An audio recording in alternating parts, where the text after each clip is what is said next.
Normal ಆಗಿ ಹಲಸಿನ ಬೀಜದಿಂದ ಸಾಂಬಾರ್ ಅಥವಾ ಪಲ್ಯ ಎಲ್ಲ ಮಾಡ್ತಾರೆ. ಬಟ್ ನೀವು ಒಂದ್ಸಲ ಈ ವಡೆನ ಟ್ರೈ ಮಾಡಿ, ತುಂಬ ರುಚಿಯಾಗಿರುತ್ತೆ. ಮಾಡೋದು ತುಂಬಾ ಸುಲಭ. ನಾರ್ಮಲ್ ವಡೆಗಿಂತ ಟೇಸ್ಟ್ ತುಂಬಾ ಚೆನ್ನಾಗಿರುತ್ತೆ. ಈಗ ಶುರು ಮಾಡೋಣ. ಮೊದಲಿಗೆ ಹಲಸಿನ ಬೀಜನೆಲ್ಲ ಈ ರೀತಿ ಸಿಪ್ಪೆ ತೆಗೆದು ತಗೊಂಡಿದ್ದೀನಿ. ಚೆನ್ನಾಗಿ ಒಣಗಿರಬೇಕು ನೋಡಿ. ಇದನ್ನು ಒಂದು ಕುಕ್ಕರ್ಗೆ ಹಾಕೊಳ್ತಾ ಇದ್ದೀನಿ. ಮುಳುಗೋ ಅಷ್ಟು ನೀರನ್ನು ಹಾಕೊಳ್ಳೋಣ. ಒಂದು ಸ್ವಲ್ಪ ಉಪ್ಪು ಬೇಕಾದರೂ ಈ ಟೈಮಲ್ಲಿ ಹಾಕ್ಕೊಳ್ಬೋದು.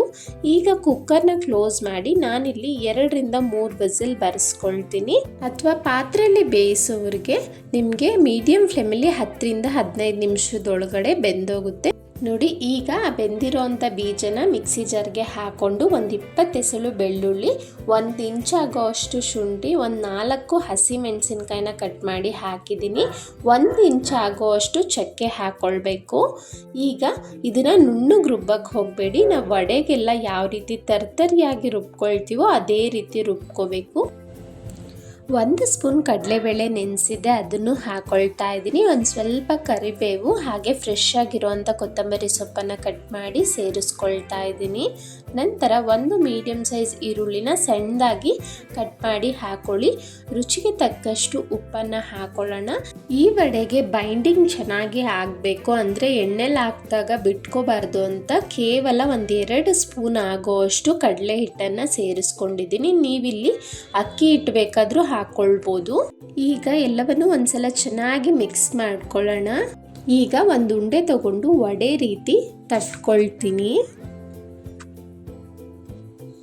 ನೋಡಿ. ಈ ರೀತಿ ಯಾವ ಶೇಪಲ್ಲಿ ಬೇಕೋ ಆ ಶೇಪಲ್ಲಿ ಬಿಡ್ಬೋದು. ಆದಷ್ಟು ಈ ರೀತಿ ಫ್ಲ್ಯಾಟ್ ಆಗಿದ್ದರೆ ನಮಗೆ ಒಳಗಡೆ ಚೆನ್ನಾಗಿ ಬೇಯುತ್ತೆ ಅಂತ ನಾನು ಈ ರೀತಿ ವಡೆ ರೀತಿಲಿ ತಟ್ಕೊಂಡಿದ್ದೀನಿ. ಇದೇ ರೀತಿ ಎಲ್ಲವನ್ನು ರೆಡಿ ಮಾಡಿ ಒಂದ್ಸಲ ಇಟ್ಕೊಬಿಟ್ರೆ ಆಮೇಲೆ ಕರಿಯೋದು ತುಂಬಾ ಈಸಿ ಆಗಿಬಿಡುತ್ತೆ. ಒಂದು ಸಣ್ಣ ರಿಕ್ವೆಸ್ಟ್, ಯಾರೆಲ್ಲ ಸಬ್ಸ್ಕ್ರೈಬ್ ಆಗಿಲ್ಲ ಸವಿ ಕಿಚನ್ ಕನ್ನಡಗೆ ಈಗಲೇ ಹೋಗಿ ಸಬ್ಸ್ಕ್ರೈಬ್ ಆಗಿ. ಡೈಲಿ ಅಪ್ಡೇಟ್ಗಾಗಿ ಬೆಲ್ ಐಕಾನ್ ಕ್ಲಿಕ್ ಮಾಡಿ. ಇನ್ನೂ ಹಲವಾರು ರೀತಿಯ ಈಸಿ ರೆಸಿಪೀಸ್ ಅಪ್ಲೋಡ್ ಆಗಿದೆ. ಇಂಟ್ರೆಸ್ಟ್ ಇರೋರು ಚೆಕ್ ಮಾಡ್ಬೋದು ನೋಡಿ. ವಡೆ ಎಷ್ಟು ಚೆನ್ನಾಗಿ ಬಂದಿದೆ. ಈ ಕನ್ಸಿಸ್ಟೆನ್ಸಿ ಇರಬೇಕು, ನಮಗೆ ಶೇಪ್ ಒಂಚೂರು ಹಾಳಾಗೋದಿಲ್ಲ ಆಗ. ಈಗ ಒಂದು ಕಡೆ ಎಣ್ಣೆ ಕಾಯೋದಕ್ಕೆ ಇಟ್ಟಿದ್ದೀನಿ. ಎಣ್ಣೆ ಮೀಡಿಯಮ್ ಆಗಿ ಕಾದಿದ್ರೆ ಸಾಕಾಗುತ್ತೆ ನೋಡಿ. ಒಂದನ್ನು ಬಿಡ್ತಾ ಇದ್ದೀನಿ. ನಿಧಾನಕ್ಕೆ ಲೋ ಟು ಮೀಡಿಯಂ ಫ್ಲೇಮಲ್ಲಿ ಅಡ್ಜಸ್ಟ್ ಮಾಡಿಕೊಂಡು ಫ್ಲೇಮ್ನ ಬೇಯಿಸ್ಕೋಬೇಕು. ಇಲ್ಲಾಂದರೆ ಒಳಗಡೆ ಹಸಿ ಹಸಿ ಇರುತ್ತೆ. ನಿಧಾನಕ್ಕೆ ಬೇಯಿಸ್ಕೋಬೇಕು. ಇಲ್ಲಿ ಒಂದು 30 ಸೆಕೆಂಡು ಅದನ್ನೇನು ಟಚ್ ಮಾಡಬೇಡಿ. ಲೈಟಾಗಿ ಗೋಲ್ಡನ್ ಬ್ರೌನ್ ಆಗುತ್ತೆ ಅಲ್ಲ, ಆಗ ಅದನ್ನು ಇನ್ನೊಂದು ಕಡೆ ತಿರುಗಿಸ್ಕೊಳ್ತಾ ಬೇಯಿಸ್ಕೋಬೇಕು ನೋಡಿ. ಒಂದು ಚೆನ್ನಾಗಿ ಬೆಂದಾದಮೇಲೆ ಇನ್ನೊಂದು ಬಿಡಿ. ಆ ರೀತಿ ಬಿಟ್ಟಾಗ ನಿಮಗೆ ಶೇಪ್ ಅನ್ನೋದು ಹಾಳಾಗೋದಿಲ್ಲ.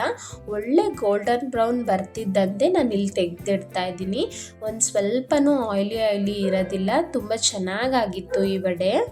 ಒಂದು ಹೊಸ ರುಚಿ, ಎಷ್ಟೇ ತಿಂದ್ರೂ ತಿಂತಾನೆ ಇರ್ತಾರೆ, ಅಷ್ಟು ಒಳ್ಳೆ ಟೇಸ್ಟ್ ಇರುತ್ತೆ. ಹಲಸಿನ ಬೀಜದಿಂದ ಖಂಡಿತ ನೀವು ಸಹ ಟ್ರೈ ಮಾಡಿ ಹೇಗೆ ಬಂತು ಅಂತ ನನಗೆ ಕಮೆಂಟ್ನಲ್ಲಿ ತಿಳಿಸೋದನ್ನು ಮರಿಬೇಡಿ. ಇದೇ ರೀತಿ ಎಲ್ಲ ವಡೆನೂ ಫ್ರೈ ಮಾಡಿ ಇಟ್ಕೊಂಡಿದ್ದೀನಿ ನೋಡಿ. ನೀವು ನೋಡ್ಬೋದು ಒಂದು ಸ್ವಲ್ಪನೂ ಆಯ್ಲಿ ಇಲ್ಲ, ತುಂಬ ಕ್ರಿಸ್ಪಿಯಾಗಿ ಒಳಗಡೆ ಸಾಫ್ಟಾಗಿ ತುಂಬಾ ಚೆನ್ನಾಗಿ ರೆಡಿಯಾಗಿತ್ತು. ಇದ್ರ ಜೊತೆ ಗ್ರೀನ್ ಚಟ್ನಿ ಇನ್ನೂ ಸೂಪರ್ ಕಾಂಬಿನೇಷನ್ಸ್. ಈ ವಿಡಿಯೋ ಇಷ್ಟ ಆಗಿದ್ರೆ ಲೈಕ್ ಮಾಡಿ, ನಿಮ್ಮ ಫ್ಯಾಮಿಲಿ ಫ್ರೆಂಡ್ಸ್ಗೆ ಶೇರ್ ಮಾಡಿ, ಹಾಗೆ ಹೈಪ್ ಮಾಡೋದನ್ನು ಮರಿಬೇಡಿ. Thank you so much for watching.